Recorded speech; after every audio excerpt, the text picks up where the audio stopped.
aqui. Genealogia ou árvore genealógica, ela vem trazer a história da família. Quando nós olhamos para a nossa cultura, nós não damos muita importância. A maioria de nós não sabe nem quem era seu bisavô, nem seu tataravô. Mas para os judeus isso tem uma importância muito grande. Saber qual é a sua árvore genealógica, quem foram os seus antepassados, de qual das 12 tribos de Israel essa pessoa veio. Então, quando nasce uma criança aqui no Brasil, geralmente nós temos apenas ali uma certidão de nascimento a apresentar, porém o judeu faz questão de lavrar em um documento a árvore genealógica dessa criança. E através dessa linhagem, a genealogia, essa criança possui direitos de herança dentro dessa linhagem familiar. Portanto, Mateus, então, ele vem apresentar, como nós estudamos no vídeo anterior, nós falamos que Mateus ele escreve para os judeus e o Evangelho de Mateus ele tem a intenção principal, não a única, é claro, de convencer os judeus que Jesus ele é o Messias, o rei de Israel, o rei enviado de Deus. Então, o que vai acontecer? Ele, para provar que Jesus ele tem o direito legal, ou seja, por lei, de herdar o trono como rei, ele precisava provar que para os judeus que Jesus vem da linhagem genealógica do rei Davi. Quando vemos o versículo de número 1, já vem dizendo, livro da genealogia de Jesus Cristo, filho de Davi. Precisamos encarar essa palavra filho de Davi, e em seguida vai dizer filho de Abraão, de uma maneira a observar os originais. Existem duas palavras para filho no hebraico.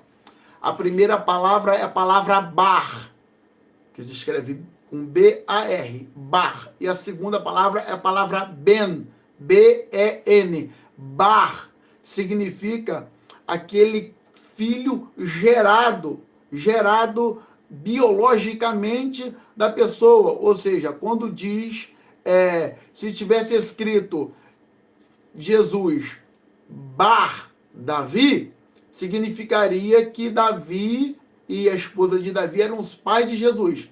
Mas não, ali está escrito Ben Davi. Ben significa descendente. Então, está querendo dizer, no primeiro versículo, Jesus Ben Davi, descendente de Davi.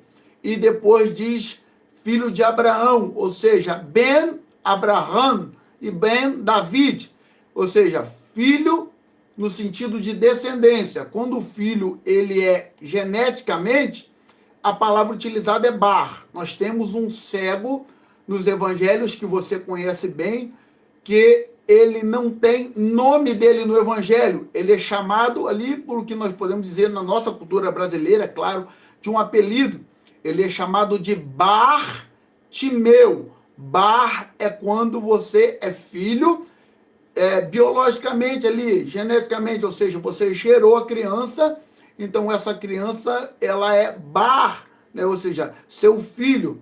Então, Bartimeu não era o nome daquele cego. Quando estudamos a história, né, de Israel, nós vamos observar que havia ali um grande general chamado Timeu, a qual o governo romano, quando eles invadem Israel, eles pegam Timeu, matam Timeu, e o seu filho, eles cegam o seu filho, para que o seu filho nunca se torne um grande guerreiro, como foi Timeu, que era uma grande ameaça para o Império Romano.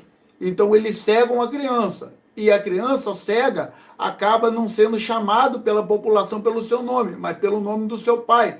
Então ele é chamado de Bartimeu, ou seja, filho, né, geneticamente falando, de Timeu. Porém, no versículo 1, quando diz, livro da genealogia de Jesus, filho de Davi, não é Bar, é Ben David, Ben Abraham, filho de Davi, filho de Abraão, por descendência. E é muito interessante, meus irmãos, nós vemos como Deus, ele é maravilhoso, e essa genealogia de Mateus, ela nos mostra a fidelidade de Deus, preservando a descendência de Abraão até Davi, para poder chegar até o Messias Jesus. E quando nós falamos de Abraão, nós lembramos que Abraão, ele é o pai da nação israelita, da nação judaica, ele é o pai dessa nação, porque essa nação foi gerada primeiramente através de uma promessa que Deus faz a Abraão, que faria dele uma grande nação. Você encontra isso lá no capítulo de número 12 do livro de Gênesis. E Abraão é o pai de uma grande nação. Davi é o pai de uma linhagem real. Davi, ele foi o segundo rei a assentar-se no trono de Israel, como nós sabemos, você vê lá no livro de 1 Samuel, após Saul, ele não ser eficaz diante de Deus na realização do serviço real, ou seja, não foi um bom rei diante de Deus, ele perde ali o direito do trono. Quando acontece isso com ele, assume Davi. Saul era da tribo de Benjamim, então assume Davi, que é da tribo de Judá, da qual viria Jesus, o Messias. Então Davi inicia a linhagem real, a linhagem de reis, que vai finalizar no Rei dos Reis e Senhor dos Senhores, que é o nosso Senhor Jesus Cristo, que vive para todo sempre. Aleluia. Deixa eu molhar o bico aqui, ter um pouquinho da minha água. Olha só, quando você vai para o versículo de número 2, diz que a Abraão nasceu Isaque, a Isaque nasceu Jacó. Ali, se tivesse utilizado a palavra filho, e não nasceu, em algumas Bíblias está gerou, é a mesma coisa, né? Nasceu ou gerou, isso significa que é aquele que é o seu pai biológico. Ali estaria escrito, ali se fosse, em vez de Abraão nasceu Isaque, poderia também estar escrito ali Isaque bar Abraão, filho biológico de Abraão.